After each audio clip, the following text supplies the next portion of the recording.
Namaskar and welcome to the third episode of Voice of Assam, Ground Zero Report.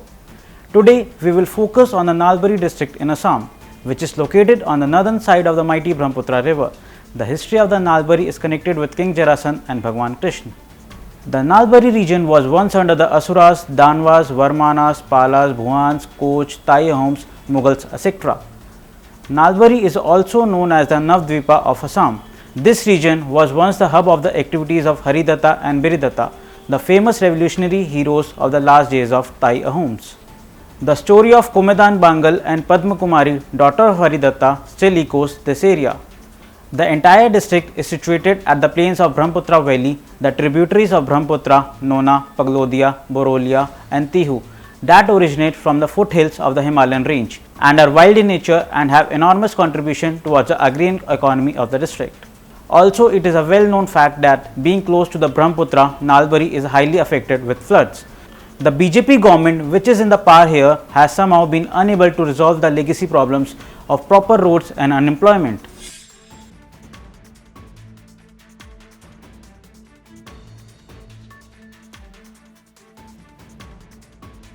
Now, since the prime cause of the plight for Nalbari people is floods, the first step towards solving that must be taming the ancient river. Now, coming towards the electoral demographies, we see that in 2016 assembly elections, the constituency had more than 1,80,000 registered votes and the voter turnout was an impressive 87%.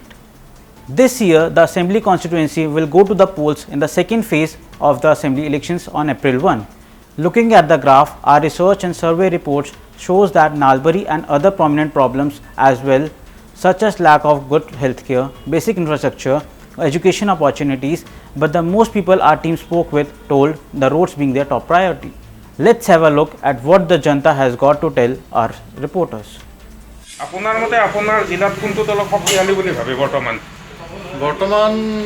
শক্তিশালী BJP শক্তিশালী স্থিতিত আছে হয় আপোনাৰ মতে আপোনাৰ জিলাত কোনটো দলে আসন লাভ কৰিব বুলি ভাবে এইবাৰ ইলেকশ্যনত এবাৰতো বিজেপি যাব বুলি ভাবে না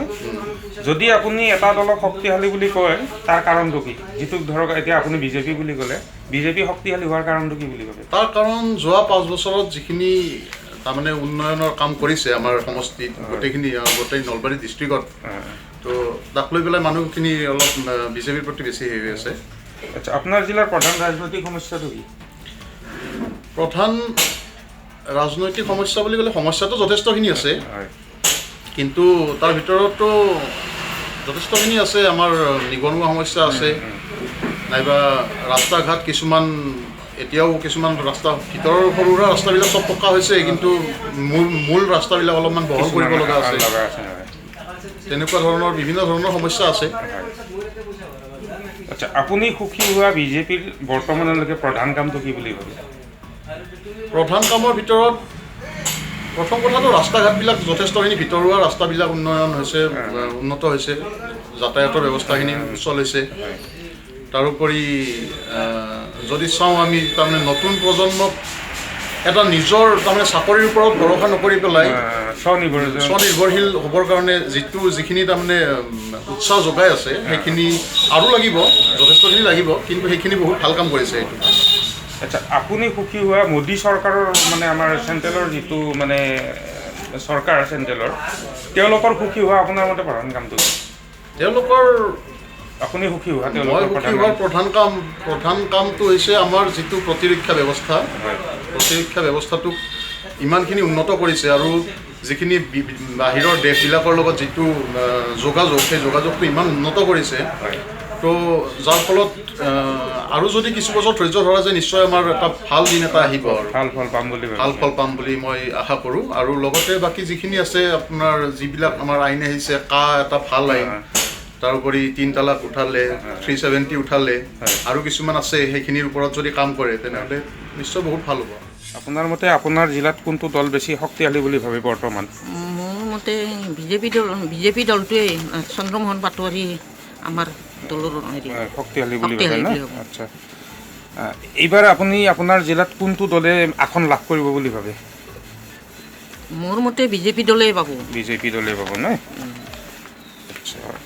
যদি আপুনি এটা দলক শক্তিশালী বুলি কয় তাৰ কাৰণটো কি বুলি ভাবে এতিয়া ধৰক আপুনি বিজেপি বুলি ক'লে বিজেপি শক্তিশালী দল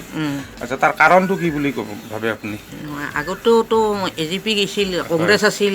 আমি ইমান সুবিধা পোৱা নাছিলোঁ এতিয়া আমাৰ মহিলাবিলাকক অৰুণোদয় আঁচনি দিছে বৃদ্ধ পেঞ্চন দিছে গতিকে ৰাস্তা ঘাট ভাল কৰি দিছে আৰু হেৰি দিছে লাইট দিছে ফ্ৰী কৰি পানী যোগান ধৰিছে গতিকে আমি বিনামূলীয়া চাউল পাইছোঁ গতিকে আমি চবখিনিয়ে পাইছোঁ চব মানে সেই মানে আমাৰ শক্তিশালী বুলি ভাবে আপুনি আৰু ন আচ্ছা আপোনাৰ জিলাৰ এতিয়া প্ৰধান ৰাজনৈতিক সমস্যা কি আছে বুলি ভাবে এতিয়া পখিনি পালোঁ কিন্তু এতিয়া সমস্যা মানে ল'ৰাবিলাক এতিয়া আকৌ এটা হেৰি বনাই সংস্থান বনাই হেৰি বনাই কিন্তু তথাপিতো তাহাকো অলপ কিছু এনে কৰি খাবার সুবিধা দিছি তাহাক কৃষি লোন দিছি বা সেনেকৈ আচ্ছা এতিয়া আপুনি সুখী হোৱা বিজেপিৰ প্ৰধান কামটো কি বুলি ভাবে বৰ্তমান আপুনি যিটো বিজেপি দলৰ মানে সুখী হৈছে তাৰ মূল কামটো কি মোৰ কামটো আমাৰ ৰাস্তা খুব বেকৱাৰ্ড জেগা আছিল আমি ৰাস্তাটো ভাল পাইছোঁ পানীখিনি ভাল পাইছোঁ আৰু ইফালে বিনামূলীয়া চাউলখিনি যোগান ধৰিছে যে আমি খাদ্যটো পাইছোঁ যে এই আমাৰ আগতে বহুত হেৰি আছিল সেইকাৰণে আমি বহুত ভাল বুলি আৰু মোদী চৰকাৰৰ সুখী হোৱা কামটো কি বুলি ভাবে মোদী চৰকাৰে তাৰমানে যিখিনি ৰাইজক তেওঁ তাৰমানে দলং বা ৰাস্তা ঘাট যেনেকৈ দিছে বা বিনামূলীয়া চাউলটোৱে মই প্ৰধান হেৰি বুলি ভাবোঁ মানুহ আগতে খুব লঘন খাইছিল বা খুব হেৰি হৈ আছিল মানুহবিলাক সেয়ে সুখী বুলি ভাবোঁ এইখন জিলাৰ সকলোবোৰ বিধানসভা সমষ্টিত আপোনাৰ মতামতত কোনটো দলে অধিক আসন লাভ কৰিব বুলি ভাবে আপুনি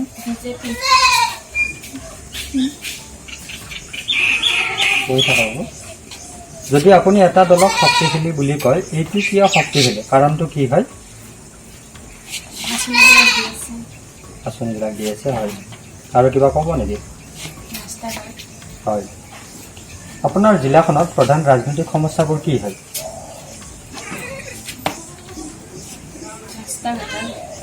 ৰাস্তা ঘাটৰ সমস্যা আছে নহয় হয় হয় আপুনি সুখী হোৱা বিজেপিৰ প্ৰধান কামটো কি হয় হয় হয়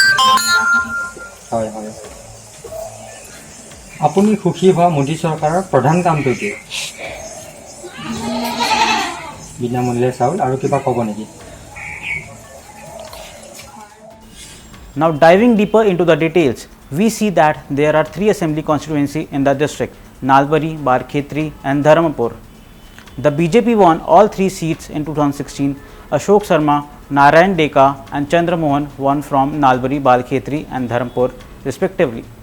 But the Congress party should be given due credit for the fact because it managed to increase its vote share in Nalbari and led in 1 seat. Also, the Congress party's presence in Nalbari cannot be ignored because in 2011, the Congress Jayanta Malla Bora with almost 40,000 votes defeated Assam Gan Parishad Alka Sharma who got only 31,000 votes. Even though in the 2016 assembly elections, BJP's Ashok Sharma with almost 1 lakh votes won a comprehensive victory over the Congress Pradyut Kumar Bhuvan who got only 46,000 votes. The other 2 MLAs Narayan Deka and Chandra Mohan will contest where they had won earlier. It is very clearly comprehensible that in Nalbari it is not the fight between only the Congress and the BJP. In Barkhetri, for instance, Russell Hussain of Rai Jordal will make sure that it is going to be a triangular fight. Similar might be the cases in the other seats as well. Key candidates to look out for in this battleground from the Nalbari constituency are Jayanta Malla of BJP, Pradyut Kumar from the Congress and Nagin Deka of Assam Gan Parishad. As Nalbari awaits the results for these polls till 2nd May, stay tuned with us for more exclusive district by district election analysis. Thank you.